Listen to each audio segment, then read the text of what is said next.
But yeah, mate, we're just chatting off there before. Yep. Crazy week. We didn't have this planned. It's not like I called you up 2 days ago and said come over here. We've had this planned for 3 weeks now. Yeah. To come over. It's just unfortunately fallen on a week where some of the stuff that we've been repeating since the start of the year, whether clerics were saying certain things in Western Sydney, or we were calling out the Sydney Harbour Bridge March for displaying symbols of terrorism, or we've been calling out the government for going at far right extremists over any other group, and I think we are where we are now because of all that stuff. And you can also 100%, man. Spot on. Like, we've called it out all year long. We've said immigration's an issue. This is an issue. Like, people preaching hate is an issue. Needs to be addressed. Yet here we are now, and what do they want to do to resolve it? Take the guns away. There's zero accountability from our government in any way, shape, or form. The guns are the dumbest argument I've ever heard in my life. We have the toughest gun rules in Australia, mate. People are banging on about. I just mentioned it in the previous video. Like the gun thing. Like when they say take our guns away. If you have the firearms, and I think you're allowed to have up to 6. I think that's what it is. And they're changing the categories around a little bit. If you have the guns and you have a license and you have a means for the license and you are using the part of the gun clubs, or you have a hunting license, something like that, you're going to be fine. Like it's not like they're going to be coming around to everyone's house and be like, hey, we need your guns. And there's a buyback scheme. So like even if you don't use your guns, then hey, you turn your gun in and you get some money. I don't understand the strong sort of like they're taking our guns away, because they're not forcefully actually taking your guns away unless you're using them inappropriately or storing them inappropriately and you're not meeting the measures. Then like you're like against the law. Like that's all it is. I don't understand haven't they already proven that like they looked into some people with the gun stuff and they found out that like they've been like storing them, like they haven't been storing them appropriately, and like they actually could be flagged as like, isn't that happening as well? Like I think the whole purpose of the gun stuff is when you find someone who has these types of weapons, that's alarming, and that then flags you as a potential like for additional surveillance or something like that. Like I think that's a good thing. I don't understand. Like people who have guns are a risk for these kind of events. So like they're not. If you're doing everything right, then it shouldn't matter, is what I'm trying to say. It's insane. Like, as you know, there are former military blokes that can't get guns legally because they have mental health on their card. So this is. Yeah.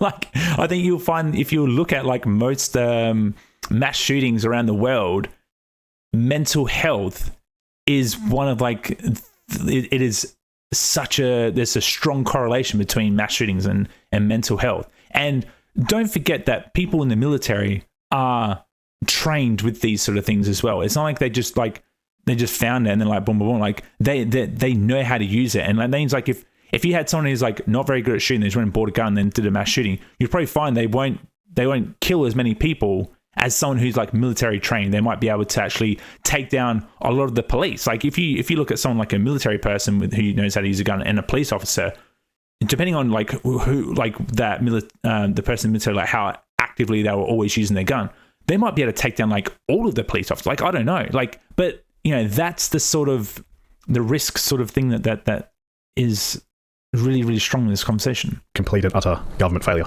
What we've seen, it's shocking. And it's also the government they're still saying far right extremism, stuff like that. They're just pandering to the left, pandering to their voters, and I don't want far right extremism.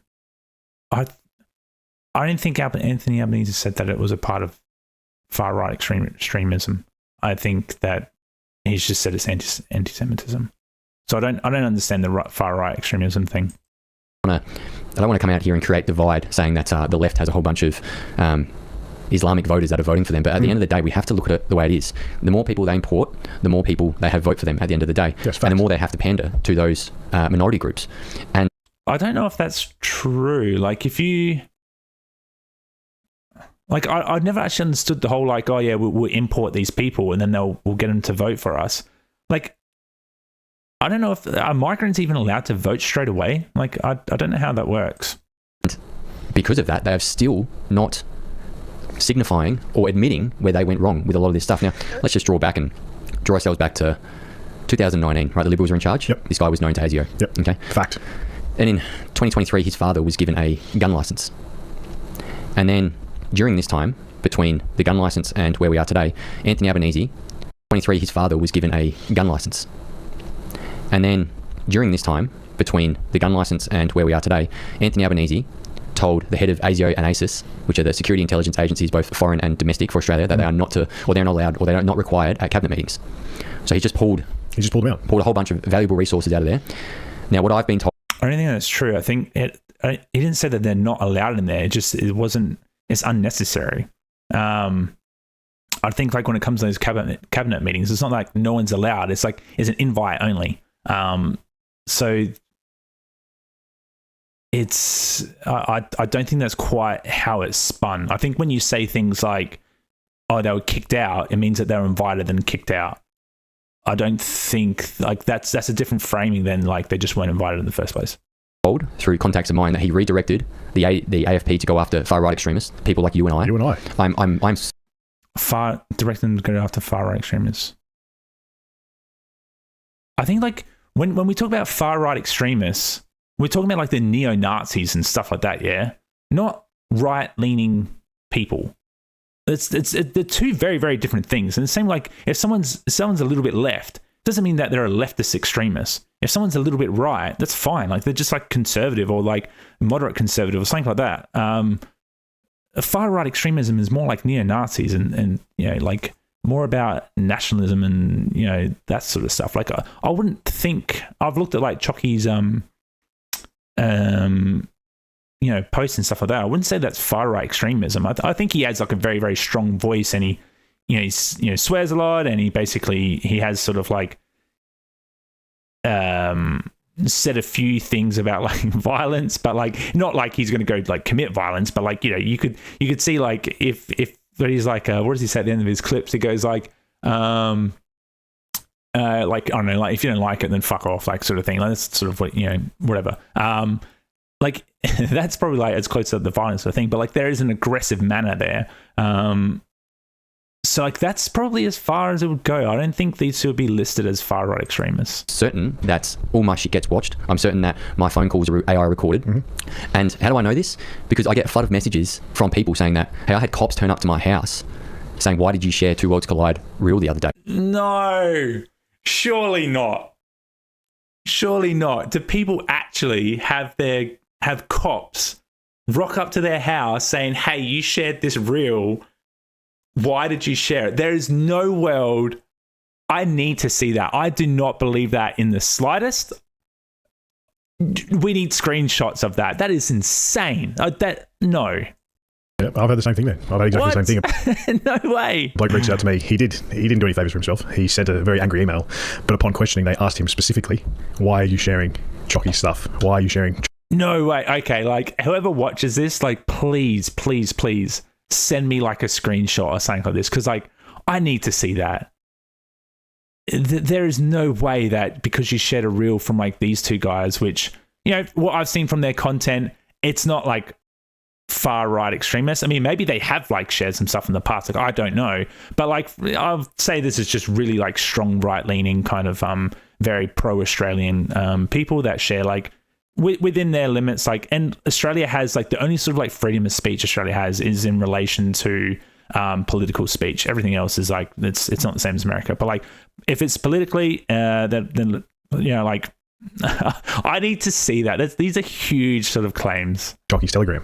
And that's an issue because at the end of the day, we are not far right-wing extremists, but they want to label us as that, but completely forget about the real issue that is festering in Australia, which is real extremism, which leads to real consequence, which is what we've just seen. Be careful what you say, because that might be labelled as Islamophobia. Man, and that's the problem. This is the problem. Like all year, man, we've called out extremism, right? In all of my videos, I've said, I don't care what race, religion, colour, ethnicity, none of that stuff matters. But if you want to come onto Australian shores and preach hatred and act on it, that is extremism, man. It doesn't matter where you're from. It's the same as the neo-Nazis. Like, some may be Christian, they're still extremists. Do you know what I mean? But yet we're the ones that somehow have eyes on us. It's complete lack of... The government have no accountability for real issues. They're allowing hate to fester on the shores. They're targeting the wrong people. And then that person who shared that may have a few other things that they have shared that are kind of trickling that grey area of like, it's obviously you've hit some sort of threshold that if the police, like I'm just trying to think, even like with the current like Bondi shooting and the Operation Borgdenster like stuff, like for someone to get detected like for sharing stuff and for it to get to the police, it typically needs like intent, capability, ideology, a time and place, and like it kind of needs to tick a lot of boxes for the police to come out and suspect you're doing something. So, you know, like maybe those people are doing a lot of these, like they're ticking a lot of these boxes, which in that case the police are doing their job. If like this is a hypothetical, of course, but like these guys probably don't know that maybe these people who have reached out to them could be doing that. instead they're just interpreting it as like, oh, we're harmless. The people who watch our thing are harmless, blah, blah, blah. Like, it's, you don't, like, they have huge audiences. Like, they probably don't know that there might be like a 1% or 0.5% of their audience that might listen to like some strong neo-Nazi stuff and far-right extremist stuff. So just be careful with the sort of conclusions that you're drawing from this sort of stuff. You know why they're targeting the wrong people is because the people they're targeting are trying to form an white-only Australia party. 100%. And the only reason they are targeting them is because they can actually threaten them in Parliament. Correct. They're not going after the other people that don't use words. They use 7.62 bullets to kill a 10-year-old girl. That's right. But Anthony Albanese goes after the guys trying to form the party because that can only threaten their position. 100% again. They don't care about the bullets. No. They care about the words in democracy forming a party. That's right. And that's why they put all their resources on them. Exactly right. What was the bloke? We saw him, Channel 7, Chief of Defence or something. No, the Senator of Defence, whatever his name is, right? He was asked about hateful clerics spreading a hateful message. And he said, oh, well, we've banned the Nazi salute. That's all he said. That's all he said. It's got nothing to do with extreme Islamic. It's got nothing to do with extreme anything. Haven't they? They've also banned the ISIS flag in that as well. And the slogan, the globalize intifada. So they've done more than the Nazi salute. So needs to update there. Unless they recorded this before that came out, which is also possible. Apart from the Nazi salute. It has nothing to do with what we just witnessed at Bondi. I get so fucking angry when I hear stories like they are tailing Ben Roberts-Smith. Yep. They're putting massive ASIO and AFP presence on him. I have friends in the military that have had their houses raided because of war crimes that have never been proven correct. Yep. And then I hear stuff like they're watching our accounts, they're watching far-right accounts, and they've pulled a whole bunch of funds and redirected AFP to go after people like us. Yeah. Because we're the only ones that actually threaten their political existence. Correct. We're threatening their whole establishment that they've built up over these years. Like they've allowed Australian society to erode, as we've called out all year long, and that's the reason why they're watching and targeting us, which is fucking ridiculous, man. Like it's past the point of making any sense. I think we said it offline yesterday or whenever we last had each other on the phone before I came here. This is potentially Australia's biggest failure to date. National security, domestic security, 100%. All of it. Australia's biggest failure. And if it's not, like, man, it's either the biggest failure or there's something going on behind the scenes that no one wants to address, and no one's going to go down there because we don't want to. But there's some fucking weird shit going on, man. And that's the only way you can explain it, because no other person in their right mind is going to say, well, they knew that it was going to happen. But instead of them knowing about it, they just pulled all attention elsewhere, which is even worse, man. That's being complicit. Yeah, I had a discussion with a friend about this. But isn't that kind of what the right-wing media is doing at the moment? Like, they are literally, the media is pushing this narrative that it's all down to the Prime Minister and his actions are the reason why these events have carried out and slipped through, instead of actually going down the proper process, the legal process, which is going through the ASIO and stuff like that. Like, there's a proper process that has been carried out here that I would say probably like 90, or maybe let's be a little bit more charitable, maybe like 60 to 70 people that are following probably even understand the procedures that are going out in terms of like criminal investigation, coronial ingest, federal review. This is like another review, and then kind of gets to the Royal Commission, which they've come out and said at this stage no Royal Commission is required because in other events like Port Arthur and that Royal Commission wasn't used, neither was the Lint Cafe shooting. So like all the legal processes, and we should have the capabilities to actually find out exactly what failed and where it went wrong and what we can do in the future. So like these are all processes that have been followed, and that's why like when people talk about Australia and things like that, these are the processes that are fundamentally like within the democratic kind of representative, like our constitution and all that sort of stuff. These are the sort of things that come out and they work. Okay, so that's why like Australia is so safe in comparison to other places in the world, because we have these sort of things in line, and plus like we've got a lot of water around us. It means that we are kind of separated from we have like borders on our side. So like these are really like these are things to focus on. Instead, like we're just getting fed like this narrative that like it's all Albanese's fault. Military guy, and I don't want to ever name my sources all this because a lot of guys are still. But these two guys, I think, are coming down like I don't want to say that they're sort of pinpicking Albanese. I think they're just saying like complete like full establishment kind of an assessment. So they're probably saying all government, even though there's a one nation hat there. In that field of work and stuff like that. But we were speaking to each other on the phone this morning saying the failures are that bad and they have lined up so terribly, and the government still won't admit their mistake, that this is actually starting to look like a conspiracy theory. Yeah, man. Yeah. That's how bad the failures are. That's right. It's almost at that point where you don't believe that the government would fail this bad. Exactly right. But they have. It's insane, man. It is absolutely insane. And then to add insult to injury. I don't like when people say like it's the government's failure when like it hasn't even been found out yet. Like if it is a government failure and there's a legal there's something that slipped through like policies and stuff like that, that'll get found out in the federal review and also the coronal ingest. And mind you, like those are independent reviews as well. Like so Albanese doesn't have any sort of input into the coronal one. Obviously he appointed Dennis Richardson for the federal review, but like that's completely independent. And like, you know, looking at his history, he's more than capable of assessing exactly where the pitfalls were or the shortfalls were for this event to have happened. Like, and that's all what like all this sort of stuff is done under governmental legislation. So the ASIO agency acts within its procedures and policies. Like it's all within that. So I really hope they don't go down to the conspiracy theory. I hope they don't go down to the conspiracy theories because these two guys have huge followings and obviously have, you know, these are two like quite masculine looking men. I'm sure they're going to have a really strong male audience. So I just hope they don't push people down the conspiracy theory pathway. Like I just really hope so. Like we just discussed before, they're coming for the guns. It's like it's guns and anti-Semitic laws. Yeah, which is insane, man. Like, yes, 100%, we can all acknowledge that it was an attack on the Jewish population of Sydney or Australia. But before that, and I said this in a video the other day, above all, it was an attack on Australia and an attack on Australians. Yeah. So as an Australian country, we should be targeting that whole issue. Okay, perfect. All right, so I like that Chocky has just, you know, he's reaffirmed that this is also an attack on Australia. And I 100% agree. That's what I said in the Friendly Geordie video just recently. Like where like all the MPs and they have like Israel sign behind them and stuff like that. And it's kind of like, yeah, okay, cool. But like, don't forget that this is also a huge attack on Australia too. Now, when they talk about far right extremism, what they need to link it to is the Aussie that was in New Zealand who went to all these mosques and shot up a bunch of Islamic people.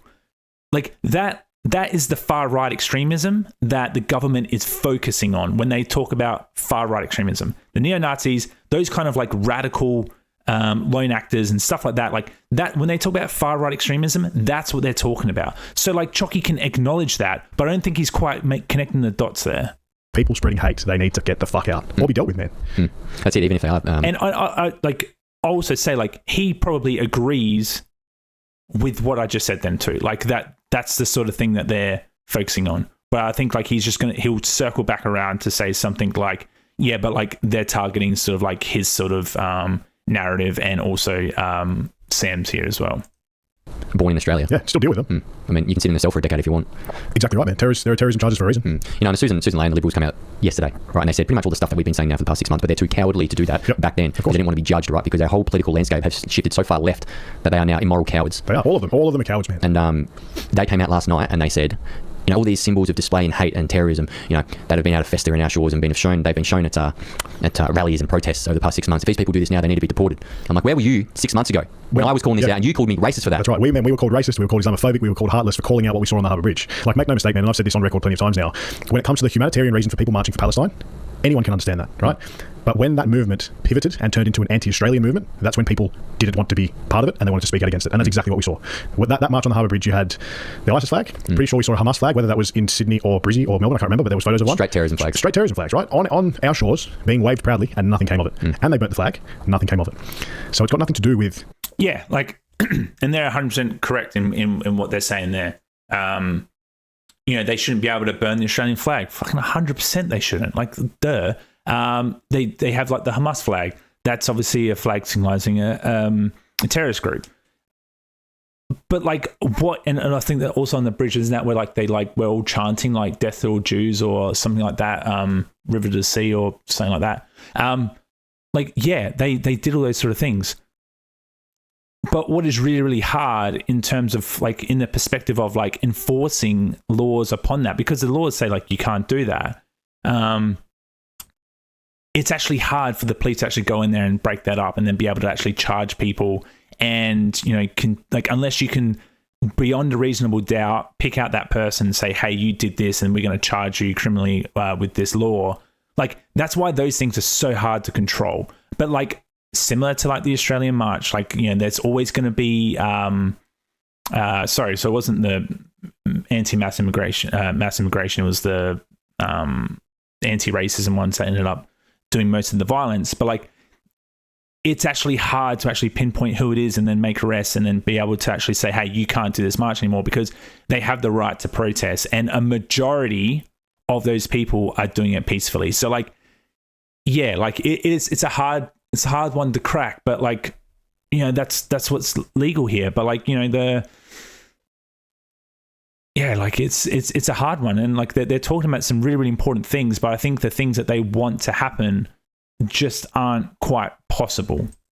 The Free Palestine movement now, that whole movement has turned into fuck Australia, we hate all of you. And then people wonder why you and I spoke up out against it. It's like, man, and we called it out for what it was the whole time. My account over the past, since the event happened, has just gone nuts. Bonkers, man. And all my old reels, from me calling out clerics in Western Sydney preaching hate, from me calling out the march against Sydney Harbour Bridge, me calling out stuff like this Islamophobia bullshit, the reels have went nuts again. They're all back in front of everyone. It's like, there's the proof, guys. And the only ones that I heard call this out were Andrew Hastie. Yep, correct. He called out the Sydney Harbour Bridge with hate symbols that needs to stop. Obviously, Pauline Hanson's been calling this out since the 90s. Bob Catter, Jacinta Price. So there's a few, right? There's a few that have called this sort of stuff out. But I mean, the rest of them, Susan Lay, Anthony Albanese, I mean, they applauded it. Anthony Albanese, I'm sure, is a lobbyist for that movement. Mate, there's a photo of him from back in the 90s where he was protesting for Palestine, surrounded by the same sort of people that we saw on the Harbour Bridge that day.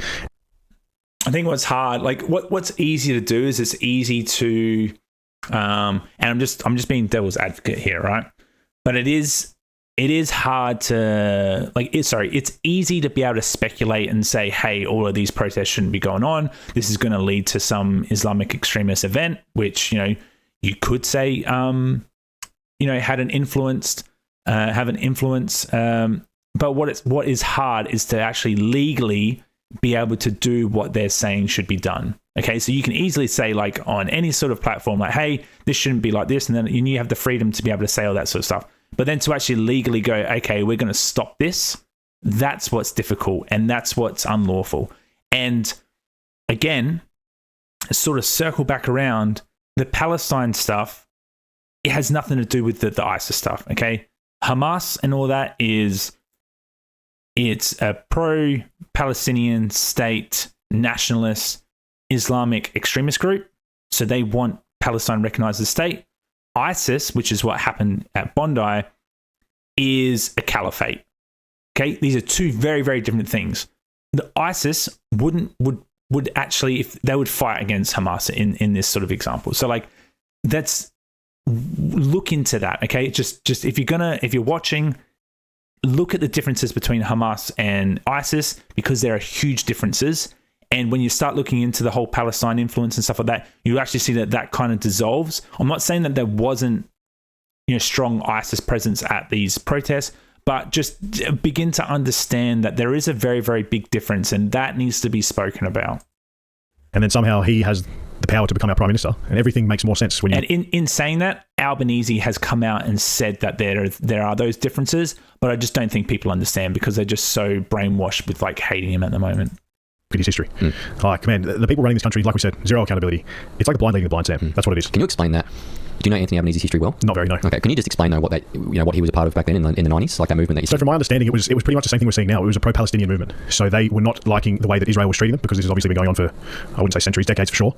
And he was caught, there's photos of him, man, at a protest, surrounded by people, at a pro-Palestinian protest back in the 90s. So then when you think, fast forward to now, of course he's going to allow these things to happen. And of course us, the people that want to stand for Australia, are going to be called racist, Islamophobic, whatever the fuck they want to call us, because the head of the country is pro whatever's already going on. And it's insane, man. Like, it doesn't...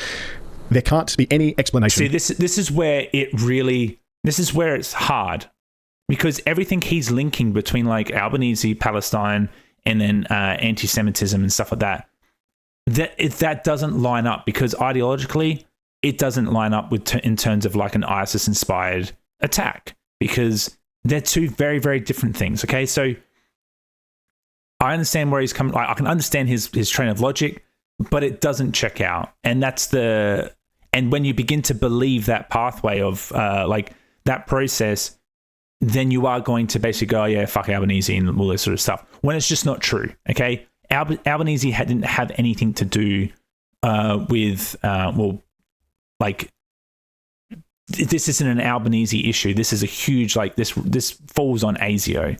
And they've outspokenly said that. So, and that'll come out through the coronial inquest and inquest, and the federal review. That makes sense for a prime minister to back another country more than he backs his own. Do you want me to tell you Susan Lay's backstory as well? Go for gold. So Susan Lay's backstory was she grew up in the UAE. Her dad, now they can't say this for sure, but they say her dad was a pilot. But what they think is that her dad was a MI6 agent, right? So the English Special Force, English Secret Service. And she grew up until she was 13 in the UAE, right? So she's very familiar with that world. Came to Australia. Man, these are going so, like, these are reaching. These, like, this is... This is reminding me of the Joe Rogan podcast, but for Australia. Yeah? Like, this is reaching. It's like, oh, a friend of mine said this. Oh, but like, if you actually start looking at this, like, you start connecting, these are coming down to conspiracy theories, which I think are dangerous. I think conspiracy theories are dangerous. I mean, they're okay, but like, it just, as long as you sort of like keep two minds that, you know, they're a conspiracy theory, meaning there's not a lot of evidence behind it. It's kind of like based on opinion. But like Susan Lay growing up in the UAE until she was 13, therefore she understands the world. What do you mean? Like, up until I was 13, you can't even say you even really knew what like a government really was. Like, surely there's not like 12, 13-year-olds out there, like a lot of them that are like super involved in terms of like what's going on around them, like except for like going to school, having fun and, you know, hanging out with friends and like what's the new trends and stuff like that. Like, yeah. 14 or 15, right, and then sort of got into the movement of Parliament, and then got a very, very safe seat in Liberal, and she's been a politician ever since. Now, her and Anthony Albanese have sat on the board of the Friends of Palestine movement in Parliament, and they were both the head of that board, right? So for 2 decades, she sat there with Anthony Albanese, preaching for the side of Palestine. She then has aspirations to get into the top position for the Liberal Party. And let's not beat around the bush. We know the Liberal Party have connections to pro-Israel lobbying groups. Yeah, for sure. Yeah. I don't even... So they cannot be against them because their lobbyists say, hey, no, if we're going to back you, you need to be pro-Israel. So she had to switch her stance to be Israel. And then when all this stuff was happening, she wasn't really pushing back against it. Because deep down, she is on the side of Palestine. Now, I don't care what side you're on in this movement. Yeah. I have my views that I don't really like either side. I think either side have committed mass crimes against each other. And I'm not going to sit here and balance that out. And one right doesn't make a wrong in the story. I agree. Yeah, I'm with you. But when that war comes... I love how, like, where I just don't think this sort of stuff adds up, and this just might be my naivety, or like maybe I'm just too charitable to people. But like... These, like, Susan Lay and Albanese are Australians. Why do we think that they would screw over, like, why do you think that, like, they have much stronger sort of beliefs for Palestine and Israel over Australia, which is the country that they're pledged to hold allegiance to? Like, I don't understand why they think that they're just so like brainwashed behind Palestine and Israel that they're going to jeopardize the like Australia, who like they've grown up like basically pledging allegiance to and like being so informally like involved in the development of government. Like, I don't understand like why they think that their morals stand stronger with those things over their morals for Australia. Like, I just don't think that they're that evil, if that makes sense. Here, that's when I've got an issue with it personally. But for Susan Lay to sit there and put this smug mask on and lie to the Australian people time and time again, and now she's smelling votes going all the way to Pauline Hanson. She's like, quick, better start saying what Pauline has said for the past 2 decades. It's fucking disgusting. And I had Matt Canavan in here 2 days ago. Fantastic. It does sort of speak volumes to like how or like why Susan Lay is behaving the way she is. I think this is the most unhinged I've seen her in like, you know, the whole year, being super vocal and against Albo and all this, when really, Albo's just been like, hey, it's time for unity, and it's making her look bad. She's kind of taking a bit more of a Pauline Hanson kind of stance here. Man, me and him came to a disagreement on a few things, and we sort of debated it out a bit. And I said, what's going to happen? Because over the next couple of years, right, and I don't even know if we can make the next couple of years with Anthony Albanese reign. I think something has to change now. I agree. But I just said to him, I'm like, mate, you're a part of the Nationals. The Liberals are dying, right? Their membership, and he had to preach on behalf of the LNP, being like, we are strong, we are, but they're not. They're not, man. They're not. I said to him, I said, mate, you are bleeding votes to the One Nation Party. One Nation in South Australia, South Australia is a very left-leaning state. One Nation has quadrupled their baseline membership in South Australia. And I just said, mate, is there going to be a time there where you're going to have to move away? But the under-level thing that I found out with talking to a lot of politicians, they don't like Pauline Hanson. No. They've got a personal issue with her. They've got a personal vendetta. There's something personal against most people in Parliament and Pauline Hanson.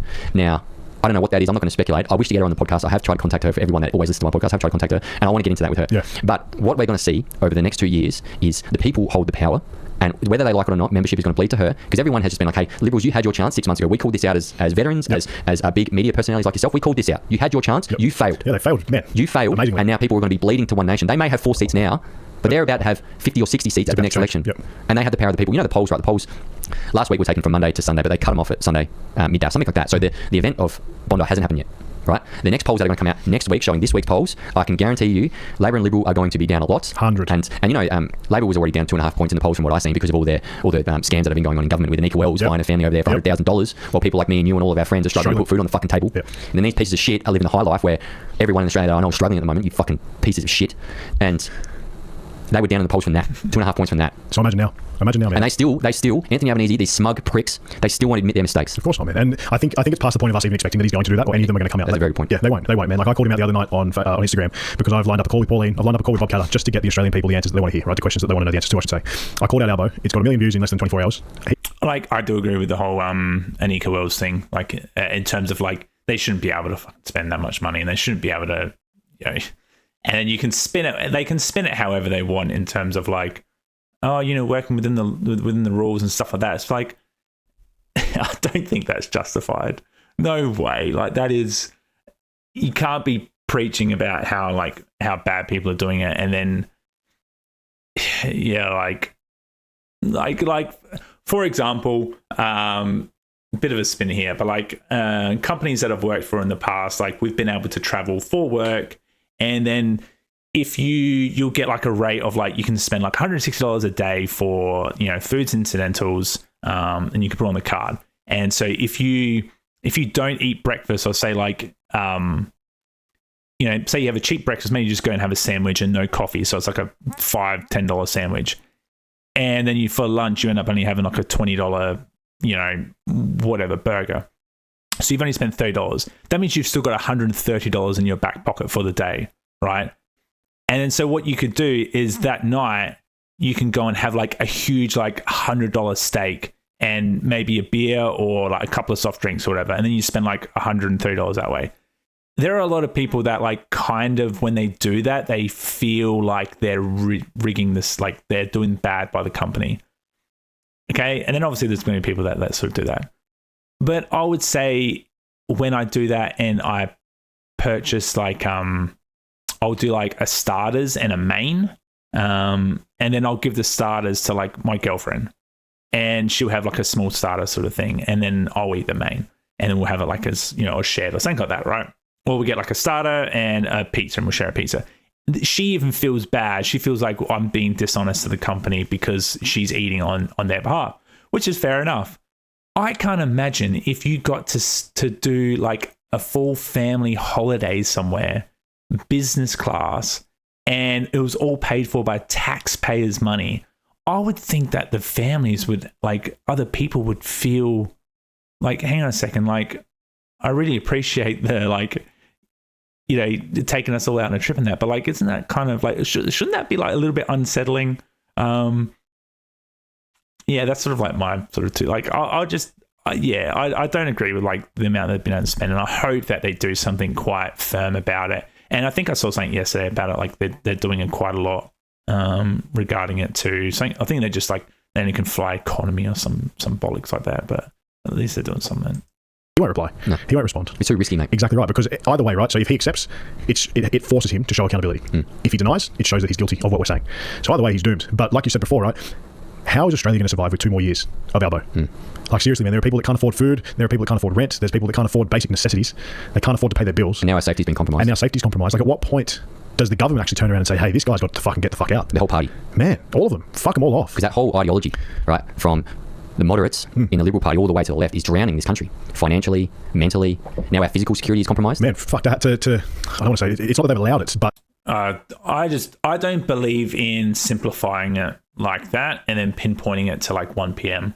Like, I feel like the issues that we are in right now, there's a huge influence from like at an international level in terms of like the Trump tariffs. There's a huge influence from the Ukraine-Russia war. There's a huge influence from like China giving us like tariffs and China's like sort of movements. There's influence, everything going on in the Middle East.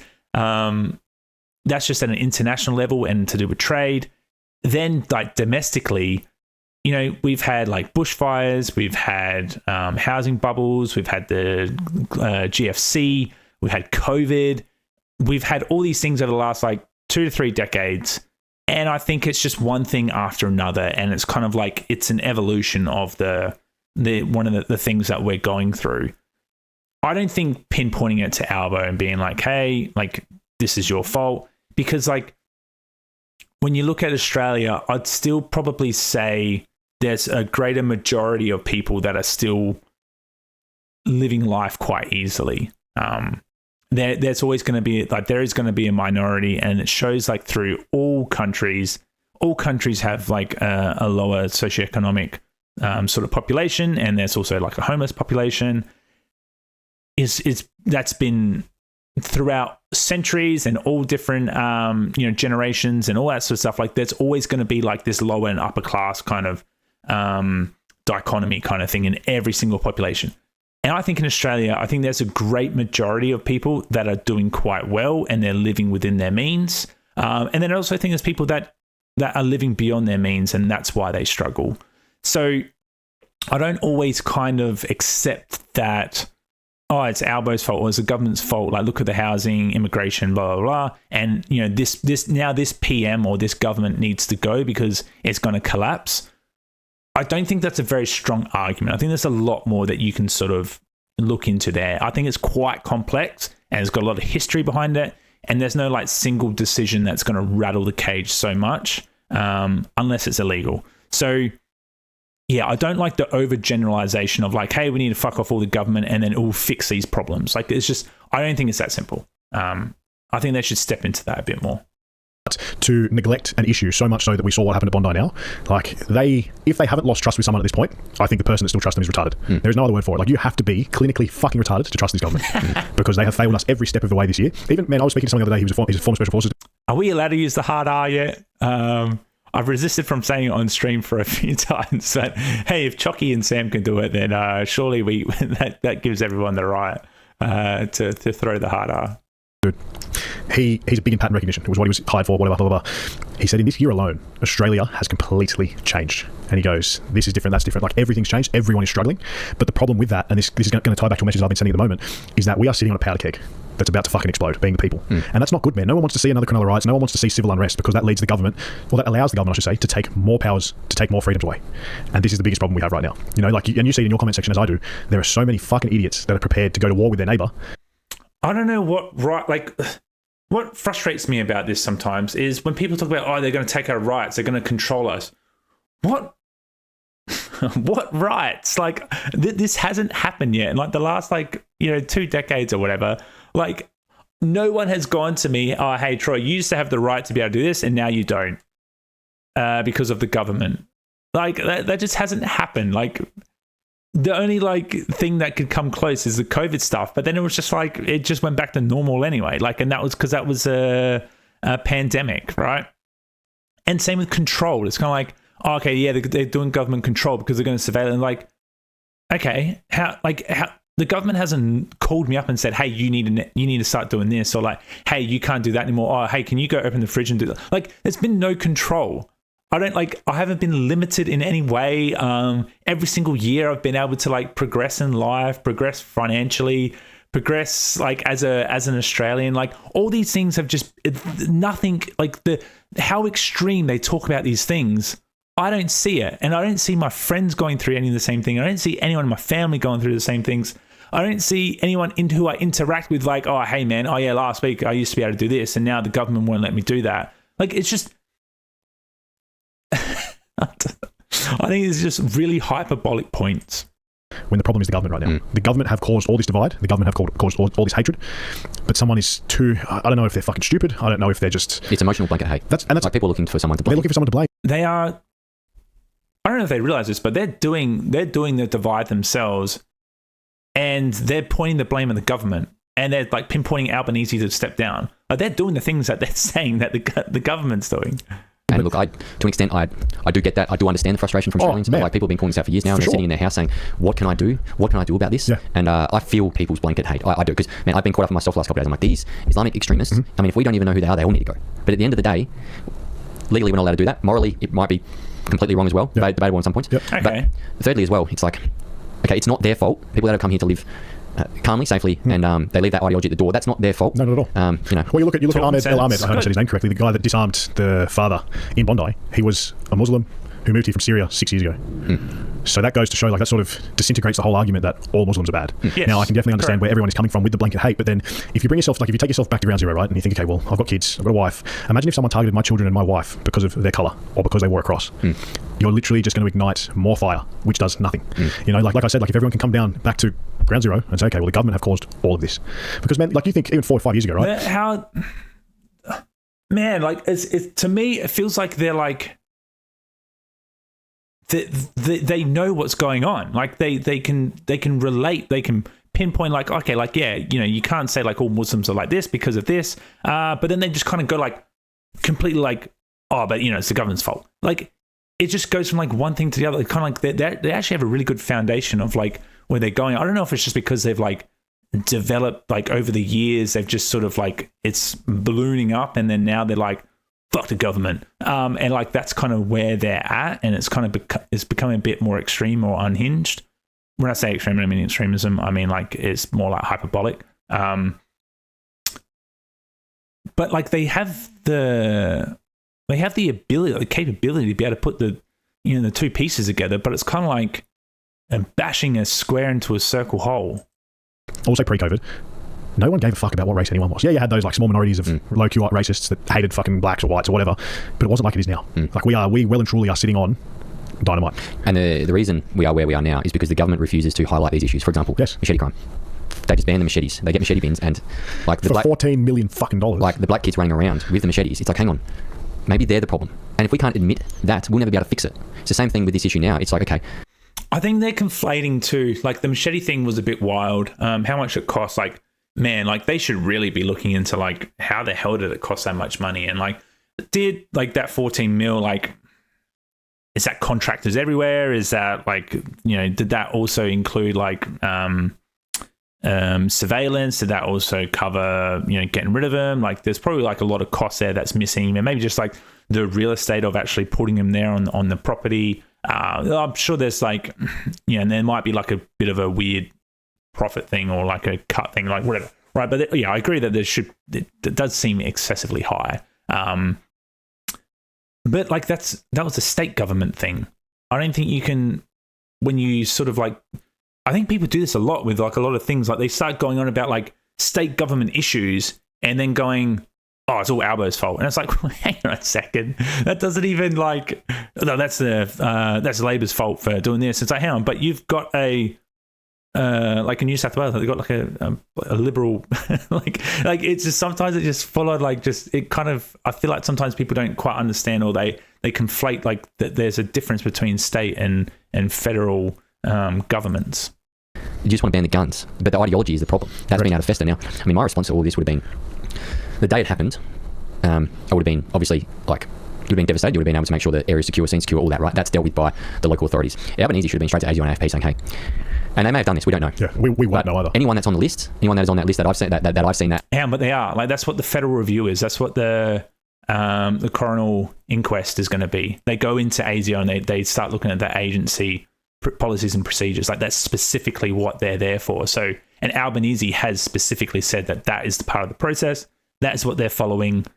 So they're doing the thing that he's saying. They're actually doing that, and Albanese has come out and said, "This is what we're going to do." Like it's there. Would have been able to make sure the area is secure, scene secure, all that, right? That's dealt with by the local authorities. Albanese should have been straight to ASIO and AFP saying, "Hey," and they may have done this. We don't know. Yeah, we won't know either. Anyone that's on the list, anyone that is on that list that I've seen that I've seen that I haven't seen the list, but we've been told by authorities, and I've been told by my friends. There are hundreds of these people out there, thousands everywhere. All their houses should have been raided. The clerics preaching hate, the mosque should have been raided. No. Right? So you can't just go just because you're on an ASIO list. That doesn't mean that you have a warrant to go and basically go to all these houses. And by the way, there's not even enough resources to go into it. There's thousands of people on these lists. Where do you think all the police officers are coming from, all the AFP officers and stuff like come from to do all these raids? Okay, that would take ages, and what that also does is it also it ticks off that they're doing those types of raids, which means that those people who are potentially going to be committing crime, maybe they'll do it sooner, or they'll go into hiding. So there's more processes and procedures. I ran through it before, like with the ASIO procedures. Like there has to be like known intent, there has to be a capability, and there has to be like some sort of communications that are saying that they're basically ideologically driven. Like there's lots of this, you can't just go, oh, this guy's flagged, let's go raid his house. There's like, and even to get a warrant, then you have to go through the courts and stuff like that. Like you have to present the evidence before you get a warrant to be able to go and do those things. And if someone is flagged by ASIO and they haven't actually done all those box ticking, they can't just go call up the New South Wales like, oh yeah, hey, Ericsson police station, yeah, oh yeah, can you go knock on this guy's door and just see what's going on? Like they can't do that. Like they're not the state police aren't even ticked off at this point that they've even been flagged. So there's a lot of procedural stuff that is missing that really is so important for these operations to be carried out. And a lot of these people should be in prison right now for questioning, because I know they can have their laws. Man, we've got terrorism laws that allow them to do that. But instead, people were going around to followers of mine, police are going around to followers of mine saying, why'd you share Sam's reel? This is the problem. And now, back to your argument before, it's like, yeah, that blanket hate part, but people being like, well, I'm hearing stories like this. Yeah, I understand. What do I do? Like, obviously the government ain't protecting me. Yeah, so what do we do? So now it's like, okay, well, I'm going to stay away from anyone that identifies as that, because like, I don't know, because the government has got us to this position. To this breaking point. Thousands of people being out there that might have the same ideologies like this. Yeah. And now we're thinking, oh shit, I'm walking up to someone in the street like that, 99.99% chance they don't have that ideology. And they're perfectly fine. And they're fine. But everyone's like, well, the government has told us there's plenty of people out there. What do we do? Yeah, that's right. It's just like, I think you get back to it, it's like, the government has caused this hand over fist. For sure, man. You look back to the machete bins, right, and you look at, obviously, African immigrants, and it is fact, they come from war-torn countries where this shit happens on a daily basis, right? But what do our government do to vet these people? And if they do pass vetting, what do the government... I think that's like a lot to say. Like there's also the reality that there's a lot of people within Australia like that are committing crimes and killing people and doing all these like horrible things that in a when you add it up over the year, there's a bigger number and a bigger threat than what happened at Bondi, right? So like we need to sort of start comparing these things in terms of like,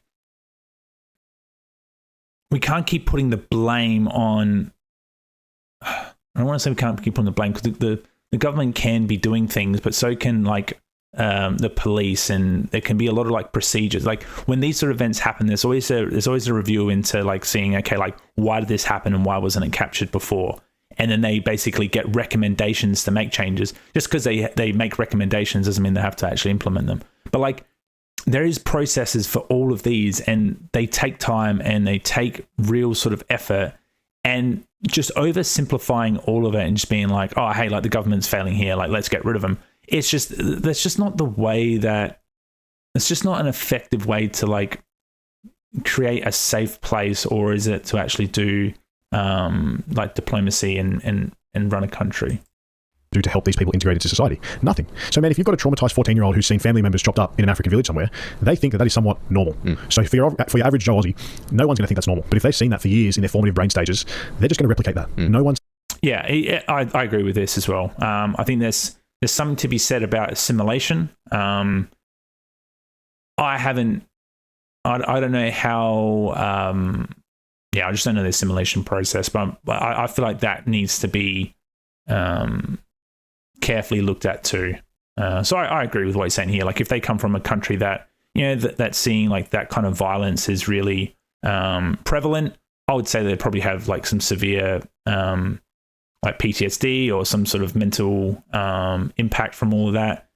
That should be assessed when coming into the country and, determined some sort of risk basis. I agree with that. Like, you can't argue against that. And this is another huge thing with immigration. Like, I'm not one to scream stop it all. Like at this point in time, we definitely need to work on vetting processes. We still should allow people in because it's fuck, man. We always have in Australia, right? But if you're going to let people in from war-torn countries, you need to make sure that they know how Australians fucking live. You can't just let them out in the wild. It's like letting a fucking lion out into a zebra's fucking paddock. Yeah, I agree with that. Let's look back at immigration in the 50s, 60s, 70s, and 80s. Yeah. We mostly brought in European people, right, from descent of Italian and Greek and Lebanese, let's say that, and then German and Anglo-Celtic Europeans. We've all come over, right? And the first Australia was built on Anglo-Celtic background, right? And then it sort of evolved. Multiculturalism was brought in, but the multiculturalism was European multiculturalism. Correct. Now, the multiculturalism of today, this is why, and a lot of people come at me when I say multiculturalism is bullshit, because the multiculturalism sold to us in the 70s and 80s and 90s were Europeans that were Christian-based values, so they would assimilate very, very easily. And they didn't get no pension when they came over here. No, dude, they had to work their fucking ass off. Right, a lot of the blokes that I know that I went to school with have Italian parents. They still speak fluent Italian, and they came over here and had to lay bricks, work on construction sites, 12 hours a day. They didn't get no handouts. This is why I reject heavily today's multiculturalism, right from about the year 2000 onwards. Let's say I'd agree 2001. Yeah. We all know what happened in 2001. And the multiculturalism of today is like China, India, the Middle East, still parts of Europe, but we're heavily getting from those areas, plus Africa. And now we're getting these people in and we're saying, here's your pension. Don't worry about working. Here's your handout. Yep. So you can sit on your ass, you can have 3 wives, and you can still get a whole bunch of money for it. That's where we've gone wrong. That's the multiculturalism that I completely reject, hand over fist. I accept the multiculturalism from back in the day. I accept that. I totally reject. I don't know if I've heard this a couple of times about, they come over here and they get like a pension and stuff like that. Like, which immigrants receive government handouts when they move to Australia? What are the ratios? In Australia, eligibility for government benefits depends on immigrant visa types and resident status, with most permanent migrants required to serve a waiting period, while humanitarian migrants have immediate access. Okay. So if they come over as a refugee or a protection, then they receive benefits. Skilled and family, generally eligible for most payments after the waiting period, which can be up to 4 years. Partner eligible for limited range of payments. Waiting periods may apply depending on the grant date of the visa. So a partner, I don't think that's what they're sort of talking into. I think what they're talking to in this podcast is basically the people from war-torn countries. So they would fit into like this category. Pacific engagement visa, immediate access to certain benefits like family tax and youth allowance. I don't think that's right. Okay, so let's overall in the 2023 financial year, I mean, that's shit because that's COVID. 4.3% of permanent migrants aged between received unemployment benefits, payments, compared to 6.4% of the total. Okay. This group has the highest proportion of recipients, particularly shortly after. 42% of humanitarian migrants who had lived in Australia for less than 5 years received unemployment payments. This figure decreases substantially over time, falling 15% for those in Australia for more than 10 years. Okay, so when they come over, they receive payments, but as they begin to turn into long term, that drops off. So, like, I want to know numbers, but like that's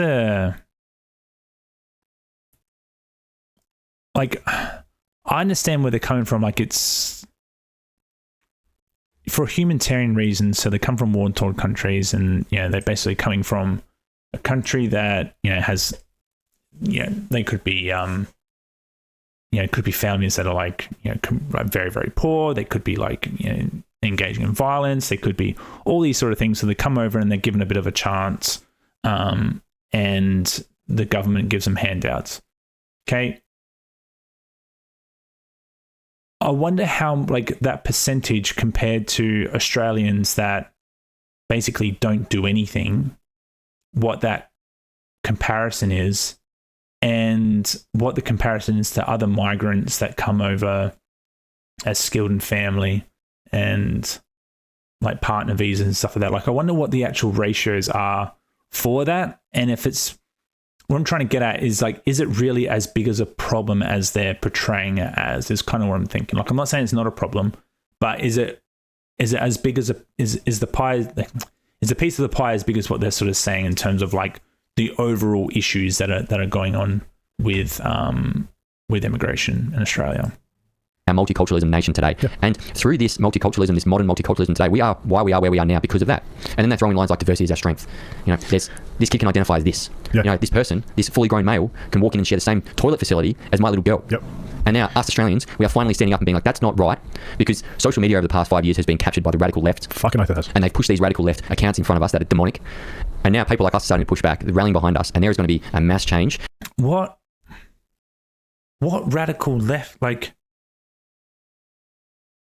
what are the radical left accounts that's getting pushed in the move? Like, in comparison to, like, so when I hear like radical left, I think of radical right. So I think of like the neo-Nazis, white supremacists, and things like that. I don't think there's anything equivalent that's like on the left. Like, I don't. Do you guys know? Like, put anything in chat, like, or in the comments. Like, is there something that I'm missing there? And because we've went so far left over the past decade, being drip fed into us, that we're going to hit a wall, and the two sides are going to clash more than ever before. Like, we have foreign-born senators saying, "You white people in our Parliament House, get out of my Parliament House." Get the fuck out, man. It's funny. When did we first touch base? It would have been mid this year. Yeah, I think it was before my run. Yeah, it was. I think we were both around 15,000 followers. Yeah, long ago, right? And I remember us having a conversation, and I don't know how we got onto the topic, but we said that we've gone so far left that the swing back to right will be violent. And I don't mean to the feds listening. I don't mean literally violent. I mean the swing back from people changing. It will happen so rapidly, right? And that's what we are literally looking at that right now. So, example, I've had people that are so pro-immigration since Bondi now turn around and say deport fucking all of them, as I'm sure you have as well, right? People are starting to realise that everything that we once again have said is fucking coming true, and the government don't give a flying fuck. So now we are going to see, like you said again, they're going to be Liberal and Labor are going to be bleeding, and it's going to go all to one nation. I don't think I've actually met anyone or heard anyone say like, hey, like our net overseas migration numbers of like 400,000 plus is a good thing. I think everyone sort of supports that migration needs to be cut down. Yeah, so I definitely I wouldn't associate the radical left as, like I don't know if there's any evidence or like where they're sort of getting these kind of opinions from. Because Pauline Hanson has been saying this before I was fucking born. Like, just with the immigration stuff, there is 2.9 million people that practically need to be deported out of this country because they're permanent, they're temporary visa holders or something like that. Yep. I think over the next 5 years, these people need to be replaced. 2.9 million. That's quite a lot. Yeah, and they need to be replaced back into Australians from around the globe. We need to say, hey, we are going to turn Australia around. Cars are going to come back down. Come home. Yeah, come home. We want you back home. We want your skills you've learned from overseas. We want you back home. There's 100,000 people that are here illegally. They need to be deported. This is one of those like the things like about Albo being like, oh, people are like, oh, Albo, you didn't go to the the Jewish thing. Oh, like you haven't said much and blah blah. And then he does it, and then everyone boos him and stuff like that. Like I feel there's another situation like that. It's like they're literally talking about like how shit Australia is and how it's just about to like it's literally about to collapse and all these sort of things. But then they're going, okay, all you Australians come back home. Like you're literally like putting together like, oh hey, our country is so fucked at the moment and like all these sort of things. Oh, but come to it. Like I think that's just they're two conflicting statements. That's all. Yesterday, and we need to make life livable. I think that there is something to say about Australia's birth rates and things like that. Like 100%, like we need to start having more Australian babies. But like, and there is a mass immigration problem. Like everyone agrees with that, and we need to get those numbers. And like, but like those sort of like when we talk about immigration and getting the immigration, like the migration numbers down, you can back that up in terms of like you can compare that Australia's is fucked because in accordance with like the OECD, it's saying like 40% of Australia's population. First or second gen migrants or something like that. But like in comparison to all other countries in the world, we're quite high. Okay, so that is like evidence that we can use to say, hey, we are clearly like we are in the top sort of boundary in terms of like we are very far right on the normal distribution curve in terms of like in accordance with the other world. So like we have evidence of that, and that's what we should be using when we talk about immigration policy. What we shouldn't be doing is like turning towards like ideologies and going down those, because that's just too opinion based, and I just don't think in a political sense, unless like that doesn't sort of stack up when it comes to writing policies. And affordable, so young Australians can afford homes and then can afford to have families earlier. Now, every single immigrant here that's come here in the past decade and that is getting a type of pension, that needs to be ripped away. Because you also find that some of these people are only here because they're getting the money. Correct. You rip that money away from them and you reinvest it into somehow having Australian families having kids and giving potential benefits to them. But like, how do you prove that? Like, who does that? Like, these are like, yeah, he's like making good points. I mean, of course, like if you could easily just wave a wand and go, okay, anyone who's abusing the system, I'm going to wave this wand, and then boom, you're like deported, or hey, you've got your benefits taken away. Of course, there's like scammers in every single corner of life. Like they're scamming workplaces, they're scamming probably the local coffee shop with like, you know, having like their own stamps on their like, you know, get the 10th one free. They're probably doing their own.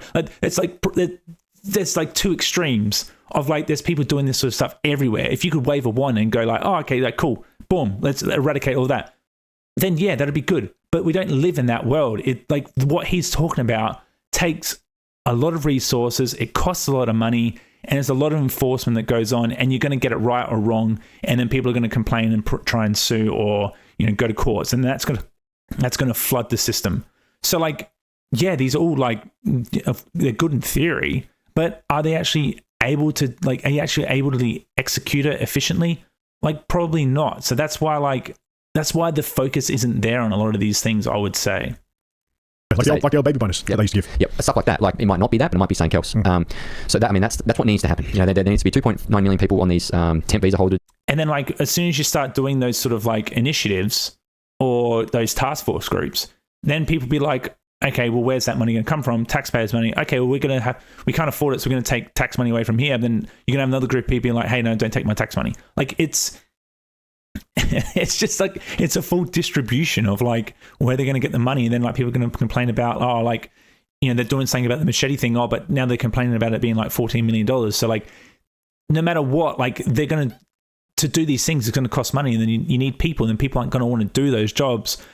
Or like it's kind of like it's a self-perpetuating issue that just keeps regenerating itself. And I think it's easy to say, I think I said this early on in the stream, like it's easy to sit on the fence of like Andrew Hasty and all that sort of stuff and like go speculate and be like, oh, this is it. But then when it's actually your turn to actually make the decisions, I think you'll find out that it's a lot harder, and there's a lot of like frameworks and like areas that you're going to be crossing if you try and do that sort of stuff. They need to be told over the next few years you need to get out. 100,000 people need to be deported yesterday. We need to get Australians back in. We need to take off all money, all pension, everything that is given to any immigrant that has come here in the past 10 years to sit on their ass and do nothing. That needs to be ripped away yesterday, and we need to be reinvesting that into Australian families. Not only that, we need to stop selling all of our stuff. So what I mean by this, and the most basic one, so I've got a mate, he's a builder. He was looking at the contract that the government have given to India to do all the housing. I'm sure you've seen that one. Oh, that threw me off the wall. Australian businesses can't even apply to tender for that contract. It's not there. He's looked for it. He got everyone in his fucking office to look for it. He's like, I can't find it. Can anyone else find it? No Australian business can go to tender for that. It has gone to the Indians. So how fucked up is that? Imagine how much Australian work has been lost. So we can't even control it.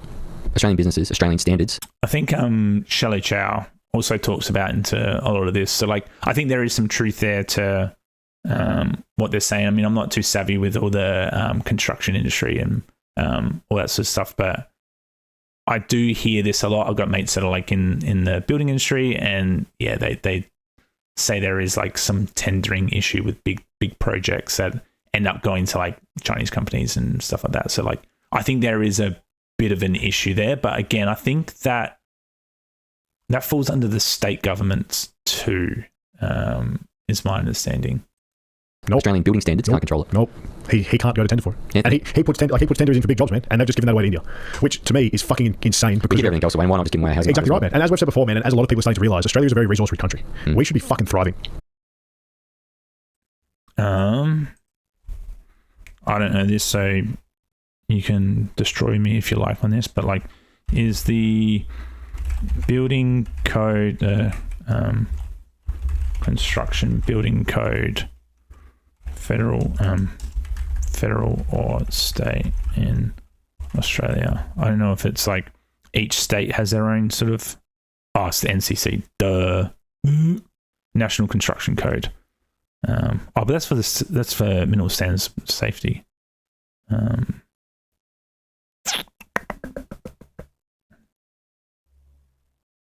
Like when it comes to like tendering for projects and stuff like that, does anyone know, like, is that sort of federally managed or is that state managed? Like building standards, I assume, are all, yeah, that's the NCC. See, I don't know much about that. But we're struggling because our government, once again, allows us to get control it. Nope. He can't go to tender for it. And he puts tenders in for big jobs, man, and they've just given that away to India, which to me is fucking insane. Because we give everything else away. Why not just give away our housing? Exactly right, man. And as we've said before, man, and as a lot of people are starting to realise, Australia is a very resource-rich country. We should be fucking thriving, but we're not. We're struggling because our government, once again, allows us to get raped, right, for nothing. We make nothing for it. Like, Anthony Albanese has fucked this country. His team, party, whatever the fuck you want to call them, have fucked this country. I reckon that. See, this is a circle back around to Albanese. Like, these are things like these are things that have been in place since like Howard and all that sort of stuff. Like, it isn't just a single PM issue. Like, you're going to be complaining about the last 3 decades of government easily if you're going to start talking about resources and stuff like that. Since like the full uprise of the industrialization era, right?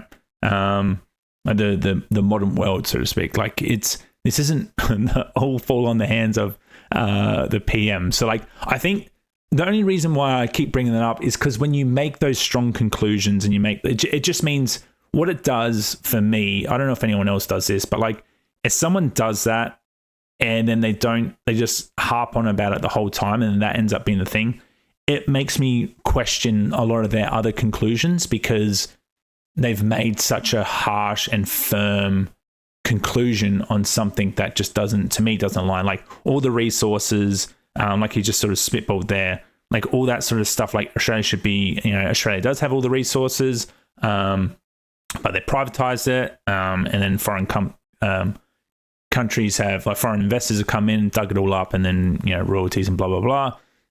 Other guys do stuff on that, but like, there is a truthism there where it's, Australia should be a bit more, when it comes to energy, we should have a bit more of a hold on our energy system, but we're not. Like, there's issues with our energy system, but like, that's not Albanese's fault. Like, solely, you can't go, it's Albanese's fault, he fucked up. And if you do that, then I look at the thing that you're saying, go, 100% true. Yeah, like, there's been a long timeline of people getting screwed by something, or there's some things have fallen through the cracks and there's a systemic error there, blah blah blah. But then to go to Albanese, then I'm like, oh, hang on, that's a bit of a, you're cutting a lot of corners there to get to that conclusion.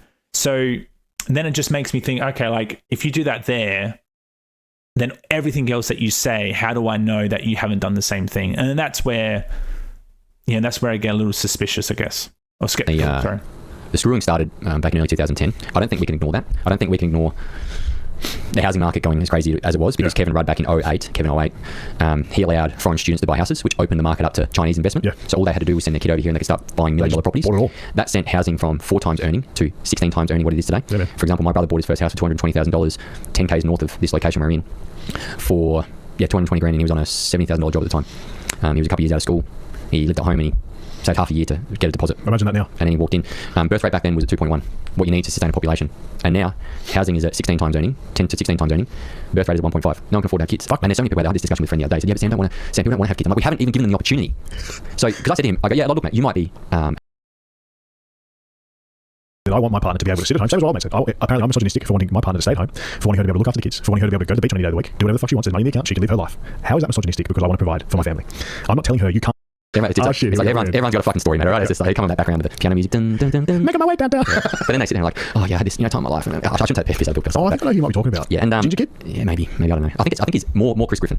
I think that's his name, right? But anyway, look, he does. I'm sure he does fantastic stuff. He has fantastic conversations. He has a huge account. And some of the stuff that I see is really good. He has some great, fantastic conversations. And he even had people that disagree with him. So debates, and I'm like, that's what we need to do. Cool shit, man, yeah. But so he came out and said that, which was like a very family thing they had back in the 50s, 60s, 70s, 80s, 90s. Yeah. And he sits there and he just gets killed by it. It's like, how retarded is the left now? And like, the left is a lot of people, man. Unfortunately, it's heaps of people. But you think about it, right? Like, I've been called misogynistic for saying that I want. Again, like, when people talk about the left, I think they need to like start defining a bit more. Like, if you just say, oh, you're left people, and if you support like transgenderism, or if you support Palestine, or like all these sort of things, and that means you're the left, like I don't know. I just need to know. Or they're just going to probably talk about that. Who's that chick, Abby Chatfield? And if that's the only like lefty sort of person that you can reference, then it just means that there's not. In my eyes, it means, okay, well, like, what do you mean by left? Like, what does left mean to you? And for you to blame a lot of things that are happening on the left, but then you can't really define what the left is. I think it's more narrative than, and like they already have like this sort of level of understanding between them two, and that's why they just shortcut it. But like, I just hear like the left a lot, and it's just, to me, it just doesn't really mean too much about it anymore. My partner to be able to sit at home. Same as what I said. Apparently, I'm misogynistic for wanting my partner to stay at home, for wanting her to be able to look after the kids, for wanting her to be able to go to the beach any day of the week, do whatever the fuck she wants, there's money in the account, she can live her life. How is that misogynistic? Because I want to provide for my family.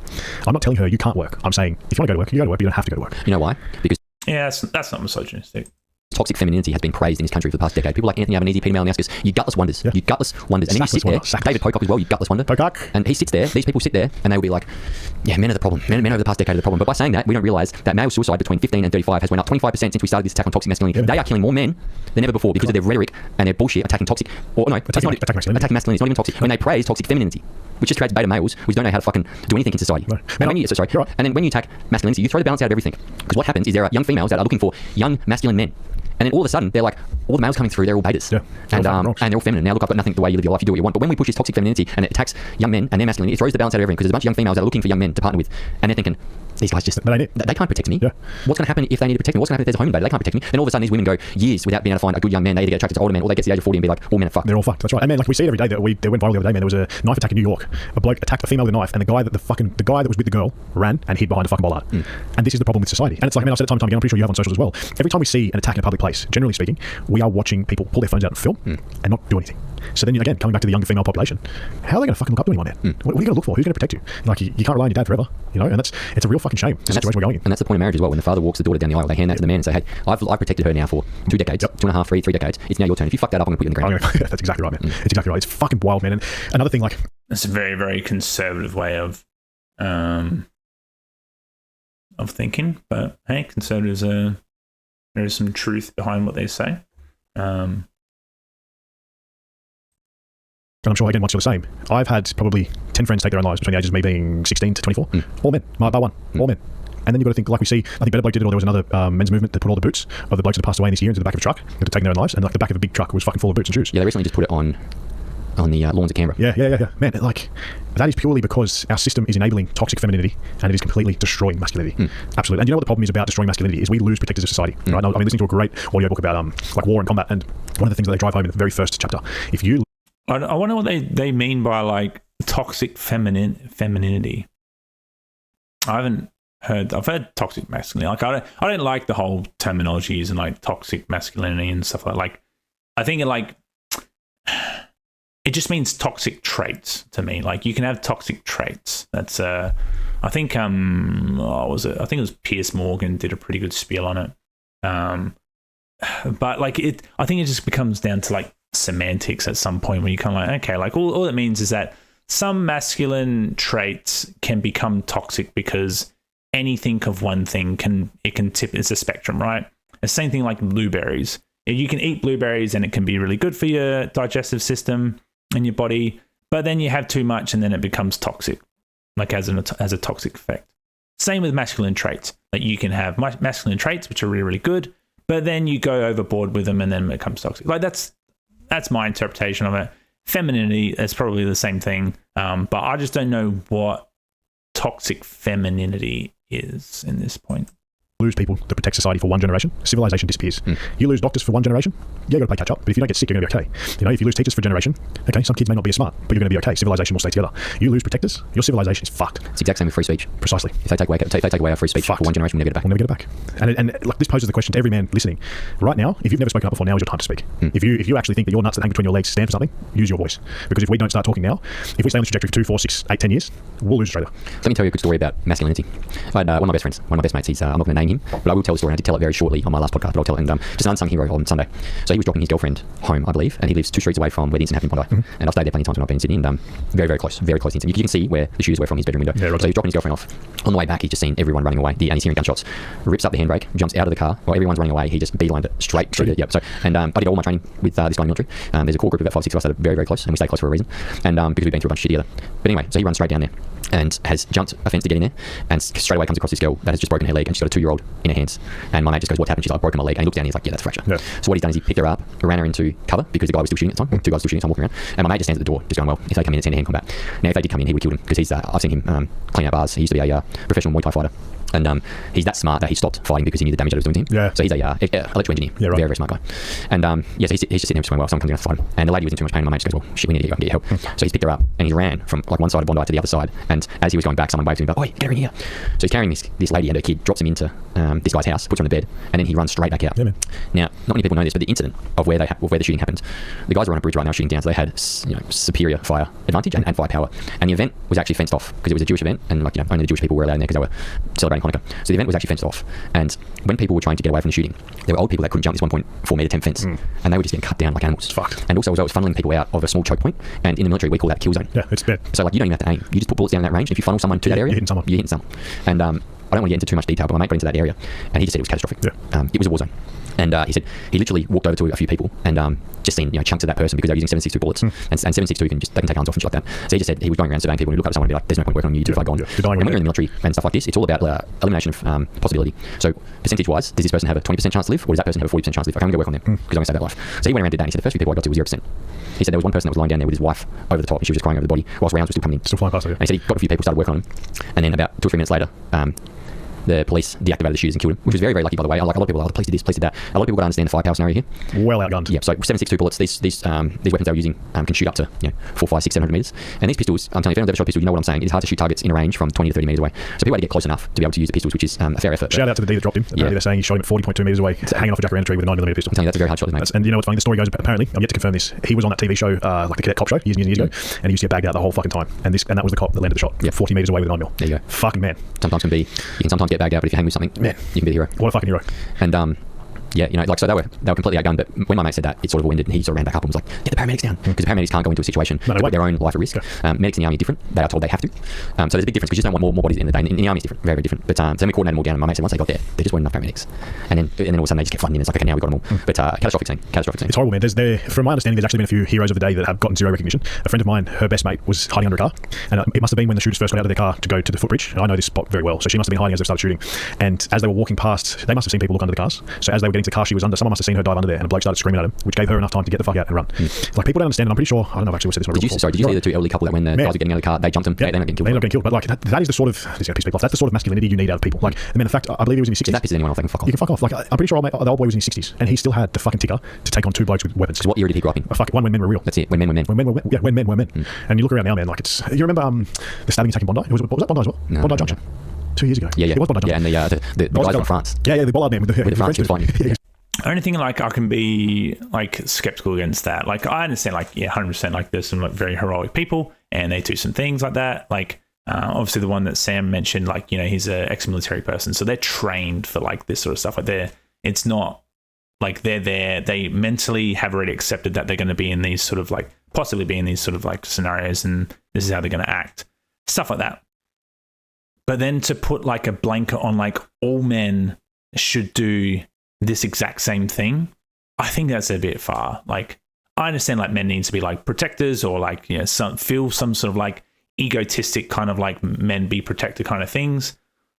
But those are like very, very extreme things of like getting in front of like gunfire and, all this sort of stuff. Like, I don't know, like, I understand those are very, very rare. Like, most men will probably go through all of their life without even experiencing anything remotely similar. But then to like have that kind of like blanket kind of expectation painted onto them, like, hey, you're masculine unless you do this. I think that's like, I just don't think we should do society like that. I think there's always going to be like a bunch of people that will like jump into like, hell yeah, like fuck yeah, like, Australia and like all this sort of stuff. But I don't think like if you don't end up being like that, then you're not a man, like, or like you don't, you're not masculine enough. I think that's, I don't agree with that.